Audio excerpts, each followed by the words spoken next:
Pero pag pinagsama-sama ito, nabubuo ang isang magandang combination para patumayin ng kalaban.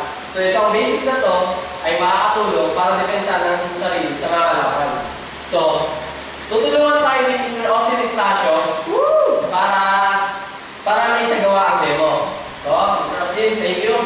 So, unang sipa natin ituturo ko sa inyo ay 45 gig. Basic 45 gig. Okay. Ang 45 gig ginagawa ganito. So, una, ang paa nasa likod. Forward stance kasi lahat yung paa sa harap, nakatulog sa harap. So, forward stance, then bend. Yan, bounce. Then 1, angat.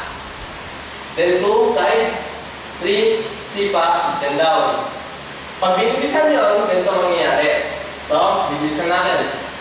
Go 1. Go, ganun lang. So, same thing din sa kaliwa. So, subukan sa kaliwa. Go 1. Angat. Then side. Then sipa. Then down. Okay. Bibilisan natin sa kaliwa. Ito na. 1. Okay, ganun lang. So, pag in-apply yung 45 gig sa kalaban, so, go! Napakagandang depensa yun. Nakita niyo ba? Okay. Next sipa. Number 2. Ang roundhouse kick. Konti lang ang pinagkaiba nila, pero ang roundhouse kick, mas mataas ng sipa lang sa 45. So, ganito rin siya ginagawa. Same thing lang din. So, position, then up, then side, then kick sa taas. Okay? Laging tatandaan nyo ang balance. Importante ang balance. Ha? Okay, pag binilisan yun, ito. Go 1. Yan. Ang dumidepende ang sipa sa taas ng ulo ng kalaban kasi ang tama ng roundhouse kick ay laging sa ulo. Okay? So, subukan natin kaliwa. Kaliwa naman. Roundhouse kick. Go 1, up, go side, then up, taas. Okay, mabilis naman. Go 1, 2, 3, go. Ganun lang. Okay, pag dinemo yun, ganun yan. Pag susugod yung kalaban, go 1, 2, 3, go. Okay. Nakita nyo?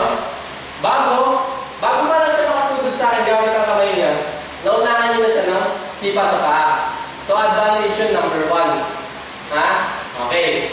Punta naman tayo sa turning side. Ang turning side, ang pinaka-paborito kong sipa sa lahat. Dahil kaya mag-knockout ng kalaban sa isang tira lang. Okay? Pero ginagamit lang ito ng mga, sabihin natin may mga konting kaalaman sa taekwondo. Pero ngayon, ituturo ko sa inyo as basic lang. Hindi na yung jumping, hindi na yung gano'n. Okay. Paano gawin yun? So, ganito. Forward stance ulit. So, ano yung para sa likod, yun ang ipagsusipa. So, forward. Then, 1. Balik, talikod. Then, 2. Yung muka, aharap mo sa kabila. Then, 3. Aangat. Then, 4. Sipa sa likod. Then, 5. Nakaharap na. So, pag ginawa ng mabilisan yun, ayan na. So, 1, 2, 3, go. Ganun lang. So, kuhakan ninyo. Okay, pangalawa. Sa kaliwa din, same thing. Forward stance. Then, 1. Then, 2. Then, 3. Then, 4. Ganun lang. Okay, bibilisan natin ng konti. Go. 1, 2, 3, go. Ganun lang. Okay? Pag ginamit naman sa kalaban yun, ganito. So, ano yung nasa likod? Go 1. Okay. Nakita nyo? Sa kaliwa naman. Go. Ayun. Ganun yung sinasabi ko. Advantage din yun para may depensa niyo yung kalaban ay yung sarili niyo sa kalaban nyo. Para mailayo yung katawan nyo gamit ang paa nyo. Okay. Next kick, axe kick. Pero ginagamit lang ito ng mga flexible lang ng paa, ang katawan. So, ang axe kick, para lang kayo axe. Para lang kayo mamalakol. Pero ganito lang gawin siya. Axe kick, pababa. Mabilis lang. So, hindi na natin kailangan ito yun kasi sa tingin pa lang, makikita nyo na. So, bilisan natin mas din ha. Go 1. Okay. Sa kaliwa naman, Jowan. Yan. Sa sepak takraw, ang tawag sa kanya tappings. So, dito, axe kick.